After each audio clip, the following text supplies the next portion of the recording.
मान्य राज्यपाल श्री आचार्य देवव्रत जी, केंद्रीय मंत्री और प्रदेश अध्यक्ष श्री CR पाटिल जी, केंद्रीय मंत्री श्री मनोहरलाल जी खट्टर, मारा मंत्रिमंडलना साथी श्री कनुभाई देसाई, श्री ऋषिकेश भाई पटेल, श्री राघवजी भाई पटेल, श्री बलवंतसिंह राजपूत, श्री कुंवरजी भाई बावड़िया, श्री मुड़ुभाई बेरा, श्री कुबेर भाई डिंडोर, श्रीमती भानुबेन बाबरिया, श्री हर्षभाई संघवी, श्री जगदीश भाई विश्वकर्मा, गांधीनगरना मेयर श्रीमती मीराबेन पटेल, उपस्थित सौ सांसदश्रीओ, धारासभ्यश्रीओ, उपस्थित सौ पदाधिकारी, भाईओ बहनों, प्रेस मीडियाना मित्रों, सौने मारा नमस्कार।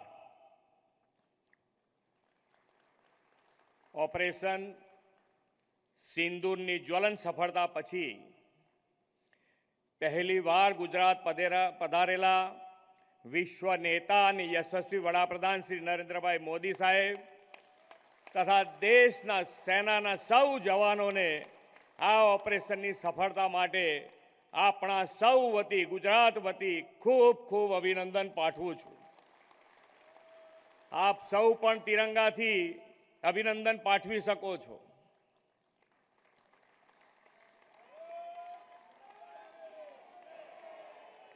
વડાપ્રધાનશ્રીએ આ ઓપરેશન સિંદૂરથી આતંકવાદ સામેની દેશની લડાઈના નવા માપદંડ નક્કી કર્યા છે। વિકાસની રાજનીતિના પ્રણેતા આદરણીય શ્રી નરેન્દ્રભાઈએ વિકાસ માટે સુરક્ષા અને સમૃદ્ધિ બેયને મહત્વ આપ્યું છે। વડાપ્રધાનશ્રીના નેતૃત્વમાં ભારત વિશ્વની ચોથી સૌથી મોટી આર્થિક મહાસત્તા બની છે। એ માટે પણ આપ સૌ વતી गुजरात वती खूब खूब अभिनंदन पाठवुं छुं। गुजरात भाग्यशाળી છે કે તેમના કુશળ નેતૃત્વનો લાભ અઢી દાયકા કરતાં વધુ સમયથી મળતો રહ્યો છે। રાજ્યના સર્વગ્રાહી અને સમૃદ્ધ વિકાસનો પાયો 2001માં શ્રી નરેન્દ્રભાઈએ મુખ્યમંત્રી તરીકેનું સેવા દાયિત્વ સંભાળ્યું ત્યારથી નખાયો છે। शहरी विकास वर्ष की उजवणी पहला आपणे त्यां नगरपालिकाओं महानगरपालिकाओं पासे पूरता नाणांना अभावे विकास कामों अटकी पड़ता। नगर एटले नळ गटर अने रस्ता एवा विकास कामों पूरतो शहरीकरणनो ख्याल सीमित हतो। नगरोमां गटરના ઢાંકણા बदलवा जेवी नानी बाबतोनी वहीवटी स्वायत्ता पण जोईए तेटली नहोती। राजकोट जेवा मोटा शहरों में टेंकर राज चालतुं हतुं। अंडरग्राउंड ड्रेनेज सुवेज ट्रीटमेंट जेवी सुविधाओं नगरों माटे कल्पना समान हती अने हती ते पण पूरती न हती। नगरपालिकाओं शहरों सुधराई कहेवाती पण नगरजनोनी सुखाकारी सुविधाओं सुधारो थाय तेवा काम ओछा थता। श्री मोदी साहेबे शहरी विकासनी आखी परिभाषा તેમના મુખ્યમંત્રી તરીકેના કાર્યકાળમાં બદલી નાખી છે। આજે વડાપ્રધાનશ્રીના માર્ગદર્શન અને પ્રેરણાથી આપણું ગુજરાત શહેરી વિકાસ સહિત સર્વાંગી વિકાસનું રોલ મોડેલ સ્ટેટ બન્યું છે। ગુજરાતના શહેરીકરણને સુવ્યવસ્થિત અને આયોજિત બનાવવા શ્રી નરેન્દ્રભાઈએ દેશમાં પહેલીવાર 2005માં શહેરી વિકાસને સમર્પિત થીમ સાથે શહેરી વિકાસ વર્ષ ઉજવ્યું। 2005ના शहरी विकास वर्षनु विजन शहरी विकास कार्यक्रमनो कार्यक्षम अमल करीने सक्रिय जनभागीदारी थी गतिशील स्वच्छ सुंदर शहरों डेवलप करवानुं हतुं। विकासनी गतिविधिमां जनभागीदारीने सक्रियपणे जोड़वानी ब्लूप्रिंट आपीने शहरोने ऊर्जावान बनाव्या।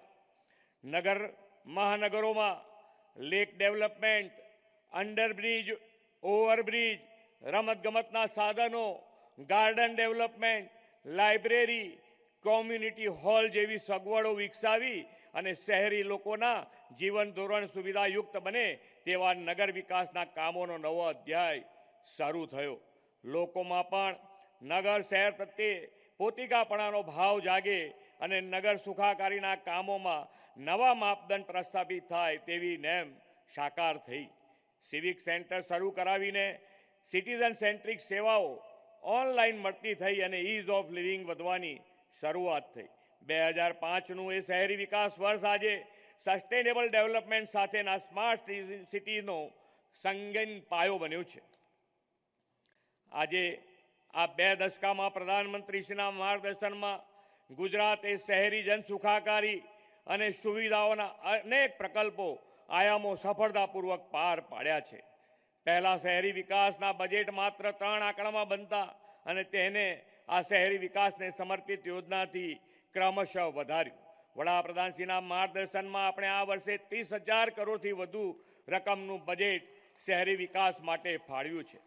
વડાપ્રધાનશ્રીના વિઝનથી આકાર પામેલા gift city, dream city, Sabarmati riverfront, BRTS, metro સહિત શહેરોને આગવી ઓળખ અપાવતા આઇકોનિક પ્રોજેક્ટ ગુજરાતના આધુનિક શહેરીકરણની ઓળખ બની ગયા છે. વડાપ્રધાનશ્રી તરીકેનું શાસન દાયિત્વ સંભાળ્યું ત્યારથી આદરણીય શ્રી મોદી સાહેબે દેશના શહેરી ક્ષેત્રોની કાયાપલટ કરવાનો યજ્ઞ આદર્યો છે. ગુજરાતને તો ડબલ એન્જિન સરકારના બેવડા લાભ શહેરી વિકાસના કામો માટે પણ મળ્યા છે. નાના નગરોના વિકાસ માટે વડાપ્રધાનશ્રીએ શરૂ કરાવેલા અમૃત યોજનામાં ગુજરાતને અત્યાર સુધી 3600 કરોડ રૂપિયા અને સ્માર્ટ સિટી અંતર્ગત 6 શહેરોમાં 1753 કરોડ રૂપિયા મળ્યા છે. પ્રધાનમંત્રી આવાસ યોજનામાં શહેરી ક્ષેત્રમાં 9.66 લાખ જેટલા આવાસો મંજૂર થયા છે અને 9 લાખ જેટલા પરિપૂર્ણ પણ થઈ ગયા છે. 2025ના શહેરી વિકાસ વર્ષમાં આદરણીય વડાપ્રધાનશ્રીના માર્ગદર્શનમાં લોકોના હેપીનેસ ઇન્ડેક્સને ઊંચો લઈ જઈ અર્નિંગ વેલ, લિવિંગ વેલને પ્રોત્સાહન આપવું છે. આ ઉપરાંત 5,536 કરોડ રૂપિયાના 27 જેટલા વિકાસ કામોની ભેટ પણ તેમના વરદ હસ્તે આપણને મળવાની છે. વડાપ્રધાન શ્રી નરેન્દ્રભાઈ મોદીના નેતૃત્વમાં આ અમૃતકાળ દેશના વિકાસ માટેનો અમૃતકાળ છે. આ અમૃતકાળમાં વિકસિત ભારત 2047 માટે વિકસિત ગુજરાતનું નિર્માણ કરવું છે. આપણા નગરો હરિયાળા અને સ્વચ્છ બને, સસ્ટેનેબલ ડેવલપમેન્ટ સાથે સ્માર્ટ સિટીઝ બને તેવા નિર્ધાર આ શહેરી વિકાસ વર્ષમાં સૌ સાથે મળીને પાર પાડીશું તેવો વિશ્વાસ વડાપ્રધાનશ્રીને આપીને વિરમું છું. ભારત માતા કી જય. વંદે માતરમ. જય જય ગરવી ગુજરાત.